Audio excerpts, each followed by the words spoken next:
আমি মনে করি লিটন দা আসা মানে হচ্ছে প্রত্যেক কটা সিরিজ উইন বাংলাদেশের। আমি কিন্তু এই দুজন ব্যাটসম্যানকে ওয়ানডে তো আমি মিস করি, তামিম আর ইমনকে ওয়ানডে তো মিস করি। মানে ইয়াং সৌম্য মানে ট্যালেন্ট, তাকে মনে আজকে ব্যাটিংয়ে দেখলাম দুর্দান্ত। ব্যাটে মানে টাইমিং হলেই ছয়, টাইমিং হলেই চাই, সেরকম একটা ফিল পেলাম আজকে সমুদার কাছ থেকে। কী বলবো ভাই, দুর্দান্ত ছিল ভাই, এটা স্বস্তির জয়, অসাধারণ। ওটা আসলে দুর্দান্ত ছিল ভাই, মানে একই পিচে একই কন্ডিশনে সৌম্য সরকারের আর হচ্ছে সাহিব হাসানের যে রান করছে সেই রান ওয়েস্ট ইন্ডিজ করতে পারে নাই, মানে দাঁড়াইতে পারে নাই। আমি ওটাই বারবার ভাবতেছিলাম যে এরা দুজন কীভাবে ব্যাটিং করলো এই পিচে আর 100-র উপরে স্ট্রাইক রেটে। তা বারবার ভাবতেছি দুর্দান্ত, মানে অকল্পনীয় আর দানবীয় ব্যাটসম্যান। এই কারণেই যে সাহিব হাসানের কথা বলতে হয় যে মানে 80 রানের ভিতরে 6টা 6, 6টা 4, মানে খুবই চমৎকার, মনে হচ্ছে টি-20 খেলতেছিল। সমুদ্রটা আরও অসাধারণ। আগের ম্যাচে 90 বলে যেখানে 45, সেখানে আজকে 86-87 বলে 91 রান, আরও দুর্দান্ত। সেই একই পিচে দেখেন ওয়েস্ট ইন্ডিজ খেলছে, বাংলাদেশ 15 ওভারে 95 বিনা উইকেটে, আর ওরা 15 ওভারে 53 রান 4 উইকেটে, একই কন্ডিশন একই পিচ।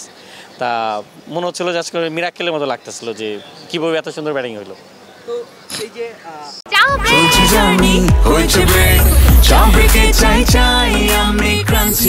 যে কোনো চা ব্রেকে বিস ক্লাব ড্রাই কেক, চায়ের সাথে আয়েশ। তবে সাহিবের চেয়ে সমুদ্রটা মানে বেশি আফসোস, কারণ 91।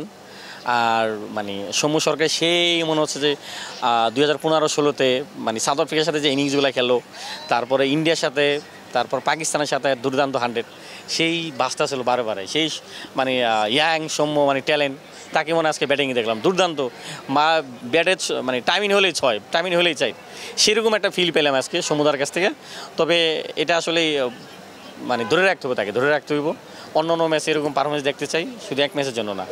এই ওয়ানডেতেও টি-20 সুলভ ব্যাটিং করে সৌম্যকে আসলে ওয়েস্ট ইন্ডিজের বিপক্ষে এই চট্টগ্রামে টি-20 সিরিজে রাখা হলো না। সেখানে ভাই আমি পারভেজ ইমন আর তামিমকে আগে রাখুন ভাই, অত দুজনকে আগে রাখবো। সৌম্য ভালো খেলছে আজকে, কিন্তু অত দুজনকে আগে রাখুন, কারণ সমুদ্র যদি চিন্তা করেন যে লাস্টে টি-20 টুর্নামেন্ট সিলেটে, ওখানে কিন্তু আপনার সমুদ্র মানে অতটা ভালো করতে পারেনি। তা অনেকদিন যাবো টি-20 ন্যাশনাল টিমে নাই, দলে নাই। আর এখানে দেখেন পারভেজ ইমন আর কিন্তু খুব ভালো ফর্মে আছে, দুর্দান্ত ফর্মে। আমি কিন্তু এই দুজন ব্যাটসম্যানকে ওয়ানডে তো আমি মিস করি, তামিম আর ইমনকে ওয়ানডে তো মিস করি। কারণ আগামী দিনে যদি চিন্তা করা হয় যে ভবিষ্যতে মানে এরা হচ্ছে ভবিষ্যতের কান্ডারি, মানে সেক্ষেত্রে মানে টি-20 এরা দুজন সুযোগ পাওয়ার আগে। ক্যাপ্টেন্সি ভাই আমরাও অনেক সময় কথা বলে ফেলাই, কিন্তু দিন শেষে তারাও চেষ্টা করে ম্যাচটা জিতাইতে, তা অনেক সময় হয় না। আর ভুল ত্রুটি নিয়ে আসলে মানুষ ভুল হবেই, তবে মাঝে মাঝে একটু ভুলও পরিমাণ দেখা যায় বেশি হয়ে যায়। তবে যেহেতু সে নতুন ক্যাপ্টেন্সি পাইছে, একটু হয়তো মনে হয় একটু সময় দিলে ভালো হবে। কারণ এর আগে যেমন ধরেন শান্ত ক্যাপ্টেন্সি ভালো ছিল, কিন্তু শান্ত কিন্তু সাকিব ভাই তামিম ভাই সবাই পাইছে, অনেক কিছু আর ক্যাপ্টেন্সি থাকা অনুযায়ী শিখছে। মিরাজ কিন্তু তখন ক্যাপ্টেন্সি পায় না, যে কারণে কিন্তু মিরাজ ওই জিনিসগুলো নিতে পারে নাই, শিখতে পারে নাই প্রেশারটা। তা আমার মনে হয় যে হয়তো বা সময় দিলে মানে এই জিনিসগুলো থেকে মিরাজ শিখে হয়তো বা মানে ভালো কিছু দিতে পারবে। আজকের বোলিং কেমন দেখলেন নাসুম কিংবা রিশাদের? বোলিং তো ভালোই ভাই, কারণ যেখানে আমরা কিন্তু পেস খেলাই নেই আজকে ওই স্পিন দিয়া, তা 150 রানও করতে পারলো না। রিশাদ সবসময় চ্যাম্পিয়ন বলার, নাসুমও চ্যাম্পিয়ন বলার। তো সব কিছু মিলে বলবো যে এরা আগামীতে হয়তো আরও ভালো হবে ইনশাল্লাহ। এই যে টি-20 আপনার ওয়ানডে যেটা বিশ্বকাপ, যারা অনেক সময় বলেন যে বাংলাদেশ বিশ্বকাপে খেলতে পারবো না, বাদ পড়ে গেছে। বাংলাদেশ সরাসরি বিশ্বকাপে খেলবে, কারণ বাংলাদেশের হাতে ভাই আরও 19টা না 20টা ম্যাচ আছে, আর 8টা না 9টা ম্যাচ জিততে হবে, জিতলে কিন্তু আমরা সরাসরি বিশ্বকাপে খেলতে পারবো। কিন্তু যারা আসলে এই যে বাংলাদেশ টিমকে ছোটো করেন যে তারা মানে বাদ পড়ে গেছে, তারা খেলতে পারবো না, আসলে আপনারা একটু সঠিক তথ্য নিয়ে তারপরে কথাগুলো বলেন। ওখানে এমন 180-90 রান প্রতি ম্যাচে, 180-90 রান হইব। ওয়েস্ট ইন্ডিজ আসলে তাদেরকে আগে রাখতে হবে, কারণ তারা টি-20 ফরম্যাটের রাজা। আবার ওই দিক দিয়েও যদি চিন্তা করেন, ওয়েস্ট ইন্ডিজের ঘরের মাটিতে কিন্তু আমরা 3-0-তে হারাইছি ওদেরকে।